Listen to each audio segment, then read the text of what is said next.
Holy smokes, that is insane. I was expecting a big improvement, but wow. I've been using the Tab S9 and S9 Ultra for over a week, and today we're going to be taking a look at all the new features, do a deep dive comparison between the S8 and S9 series to test everything from performance to battery life to the screen and speaker quality and much more. This video is going to focus on the Tab S9 and whether or not it's worth the upgrade from the Tab S8. But I have a separate dedicated video on the S9 Ultra versus the S8 Ultra that's linked at the end of this video if you want to see that. Regardless, I'll include the S9 Ultra for important things like screen brightness, processor performance, and battery life. Alright, let's get started.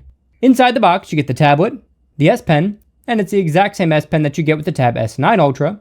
You also get a 6-foot USB-C cable, a SIM ejector tool so you can install a microSD card if you have one, and a quick start guide. Something you don't get is a charger in the box, but the USB-C cable does support the full 45-watt charging that the tablet's capable of. And if you want to pick up a 45-watt charger, I'll leave an affiliate link to two of my favorites in the description and pinned comment. I'll also leave a link to a limited time deal on the Tab S9 where you can save up to $650 with a trade-in and get a free book cover keyboard slim. Now let's take a look at the differences between the Tab S8 and Tab S9. For starters, you lose a camera on the back. Specifically, it's the 6-megapixel ultra-wide camera. Here's an ultra-wide shot taken with the Tab S8 for reference. And here's the widest shot you can get with the Tab S9. And here are the two shots overlaid to really show you how much area you're losing. That said, the S9 does capture a brighter image with more detail in the shadows, so this will likely give you better low-light photos. And I also noticed that the edges of the S8's ultra-wide shots are all pretty blurry, so you end up cropping in anyway for better photos. The main sensor on both tablets is 13 megapixels, and the S9 gives a slightly brighter, less saturated image. I prefer the look of the S8's image, but the S9 does capture more detail in the shadows and can be edited to be more saturated. On the front of the tablets, there's just a single 12-megapixel camera. Both capture a good image, but the S9's camera captures a slightly wider image and maintains that brighter image that we saw with the rear cameras. Here is a 4K video test with the front-facing camera on the Tab S8, and all the audio is also being recorded with the Tab S8 as well. Something important to note with the front-facing camera is that you are limited to one viewing angle, so I cannot pinch in or out to zoom in or out on this image. Here's a 4K video test with the Tab S9, and the first thing you'll notice is that you do get a wider angle. If you look at this thermostat here, you'll see more of it in this shot than you did with the Tab S8, and the same for the speaker on this side. You also get a little bit more height as well. And just like with the Tab S8, there is no zooming in and out in this mode. You are stuck with this single angle. Here's an auto-framing test on the Tab S8. Auto-framing is a mode that's supposed to track your face, but as you can tell, it's not doing a terribly good job at that. You'll see in a moment that the Tab S9 does a much better job at tracking your face for auto-framing. And here's an auto-framing test with the Tab S9. As you can tell, it's already doing a much better job of finding my face and tracking it. Honestly, it might be a little bit too aggressive compared to the Tab S8, but at least it's actually finding my face and tracking it. And one important thing to note with the auto-framing mode is that regardless of whether you're using the Tab S8 or the S9, you are going to be limited to full HD resolution. Looking at the side of the devices, we see that the speakers and antenna bands move slightly, but the accessory connectors remain in the same location. Looking at the tops of the devices, we see a few more changes. For starters, we now have two microphones on top instead of just one, and the volume rockers, as well as the microSD card slot, have moved just slightly. And if you want to install a microSD card, just take the SIM ejector tool that came with your tablet, press it into the ejector port, then pull the tray out with your fingers, insert a microSD card, and reinsert the tray. The biggest difference on the top has to do with the power buttons. Previously, the power button had a built-in fingerprint sensor, but now the Tab S9 has the fingerprint sensor built right into the screen, so you get just a regular power button on top. And the addition of the fingerprint sensor is a very welcomed addition because it's a whole lot easier to just rest your finger on the screen to unlock it, and it's even more useful when you're holding the tablet because your thumbs are in a perfect place to easily reach the fingerprint sensor versus having to reach all the way up to the top. An internal change to the Tab S9 is that it's now IP68 dust and water resistant, just like the Tab S9 Plus and the S9 Ultra. And this also applies to the new S Pen, so both the tablet and S Pen can now be rinsed off if you accidentally spill coffee or juice on them. Taking a closer look at the old versus new S Pen, the only visible difference is that the old S Pen has white lettering while the new S Pen has gray lettering. Internally, the new S Pen gets much stronger magnets, as does the new S Pen dock. These new magnets are so strong that I can literally pick up an end of the tablet just by grabbing the S Pen. This just wasn't possible with the Tab S8. That said, the S Pen is still easy enough to get off if you twist it first. And speaking of twisting the S Pen, it's now reversible as well and will charge in both orientations. And in case you're wondering, the new S Pen does work on the Tab S8 as well, and it will be able to dock in both orientations, but it can only charge in the orientation where the pen tip is facing the cameras. If I switch the orientation around, it won't charge in this position, even though it'll hold on just fine with the magnets. And the old S8 S Pen does work on the Tab S9, and it is also reversible thanks to the extra magnets on the Tab S9. Not only that, but the S8's S Pen can charge in both orientations on the S9. The one big difference is that the old S Pen's magnets don't hold on nearly as strong as the new S Pen's magnets. Outside of those changes, both S Pens are functionally identical, and since I've already covered the S Pen extensively in other videos, I'm not going to do a deep dive here, but I'll leave links to those S Pen videos in the description and pinned comment if you're interested. Now let's talk about a couple more significant upgrades with the Tab S9. For starters, you now get 20% larger speakers, and we'll see how much of a difference that makes in a minute. And the second big upgrade is the screen. You go from having a passable LCD display to a Super AMOLED display for much more vibrant colors, and both the S9 and S9 Ultra now have Vision Boost, which boosts the brightness and contrast in direct sunlight. So let's take these outside and see how much of a difference that makes. The difference between the S9 on the left and the S8 on the right look somewhat significant on camera, but in person, the S8 screen was barely visible in direct sunlight, while the S9 display was much more readable. That said, I would still like the display to be even brighter, but at least it's a step in the right direction. Moving just outside of the direct sunlight, you can still see a big difference between the displays. So if you use your tablet outside often, the brightness and more vibrant colors would be reason enough to upgrade from the S8 to the S9. And here's the S9 Ultra next to the S9. As you can see, there's barely a difference between the two screens. Even when you move to a somewhat shaded area, you'd be hard pressed to see any meaningful difference. One important thing I noticed is that if you pay attention to the S9 Ultra on the left, as the tablets get hot from being in the sun, they eventually turn off the brightness booster. So here you can see the S9 Ultra got too hot and turned the brightness down, but the S9 hadn't been in the sun long enough to turn its brightness down yet. So just keep in mind that the brightness booster won't be as effective on hot summer days compared to cooler days. One more big display improvement is the off-angle viewability. It's much easier to see the Tab S9 screen from an angle compared to the Tab S8 screen, and the difference is much more noticeable in person than on camera. The entire Tab S9 series gets the new Snapdragon 8 Gen 2 processor, so let's see how much of a difference that makes. We have all the tablets charged to 100%, so let's go ahead and start the benchmark. So here are the results. The Tab S9 Ultra was just slightly ahead of the Tab S9, and that was similar for the Tab S8 Ultra versus the Tab S8. And from the Tab S8 series to the Tab S9 series, we do see quite a big jump in performance.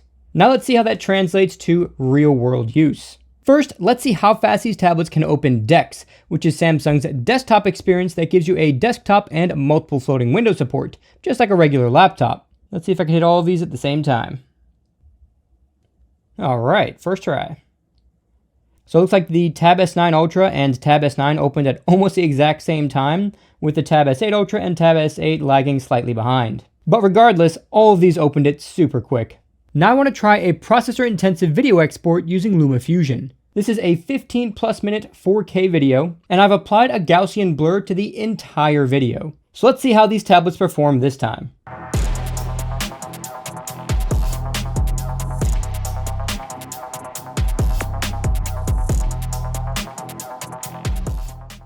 Holy smokes, the Tab S9 was almost twice as fast as the Tab S8 in exporting that video. That is insane. I was expecting a big improvement, but not double the performance. If you're planning on doing any video editing with your tablet, the increase in performance alone is worth the upgrade.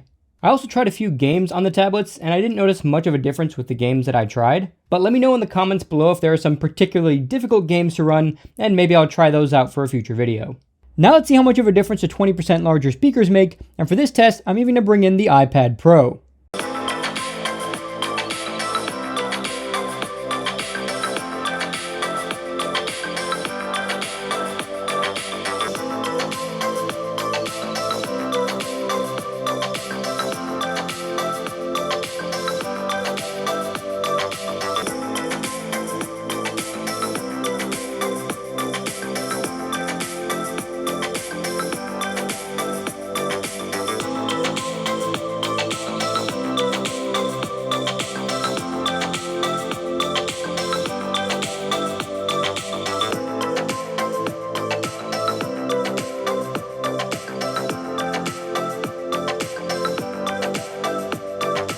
So after listening to all 5 tablets, it's clear that the S9 sounds notably slower than the S8 with a marginal volume boost as well.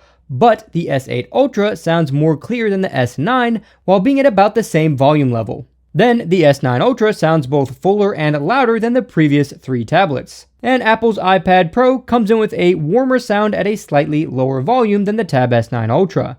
Let me know in the comments below which speakers you liked the best. And just so you can more easily hear the difference between the best and worst speakers, here's a direct comparison between the S8 speakers and the S9 Ultra speakers.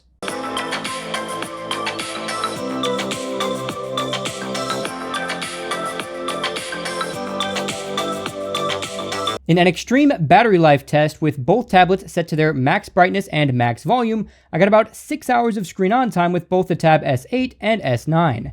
This test included processor-heavy tasks like video exporting and benchmarking, as well as over 2 hours of watching movies, an hour and a half of YouTube, and more. So this should be pretty close to worst-case battery life. I ran this same test on the Ultra series tablets and got very similar results with about 6 hours of screen on time for both of those tablets. I then ran a second battery test on the S8 and S9 and dropped both the brightness and volume down to 50%, as well as dropped the processor-intensive tasks like video exporting and benchmarking, but added some gaming. This brought the screen on time of both tablets to nearly 9 hours, and that's with almost 3 days of standby time. The Tab S8 Ultra and S9 Ultra also got about 9 hours of screen on time with the same test. So regardless of which tablet you get, you should be able to make it through a full workday with these tablets, as long as you don't crank up your brightness and volume and aren't doing processor-heavy tasks.